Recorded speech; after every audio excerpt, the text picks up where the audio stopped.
Živjo, evo, lotevamo se še drugega maturitetnega romana, ki nosi naslov Konjekrast. Subskrbite se na naš YouTube channel in nas followajte na Instagramu. Ne pozabite pa se registrirati na naši platformi, kjer vas bodo kmalu čakali vsi webinarji.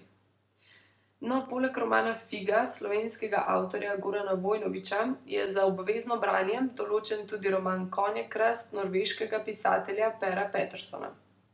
V norveščini je roman izšel že leta 2003 in doživel zelo pozitivne odzive že na Norveškem, svetu pa se je v angleškem prevodu Anne Bourne predstavil leta 2005. Bil je nominiran za veliko nagrad, nekaj jih je tudi osvojil, med drugim nagrado mesta Dublin, ki velja za eno najprestižnejših.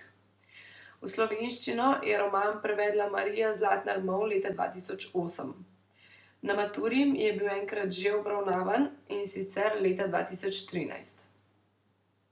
No, roman Konjekrast govori o ostarelem Trondu Sanderju, ki se ob selitvi na norveško podeželje začne spominjati leta 1948.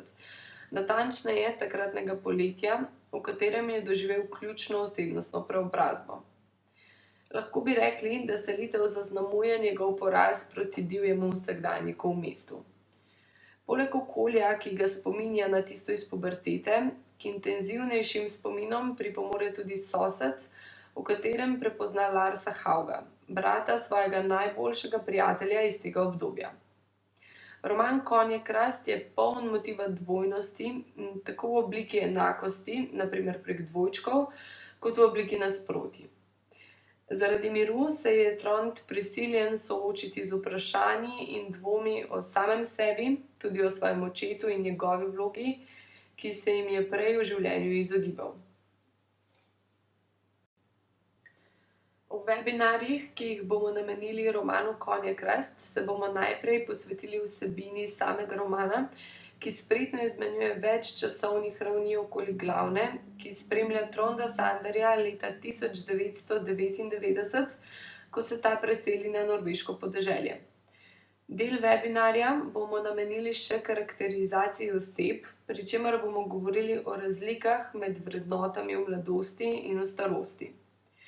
V drugem webinarju bomo roman najprej žanrsko opredelili, določili bomo še glavne motive in teme ter skušali nekaj povedati tudi o idejah in sporočilu romana. Določili bomo še dogajalni čas in prostor ter povedali vse, kar je potrebno vedeti o pripovedovalcu.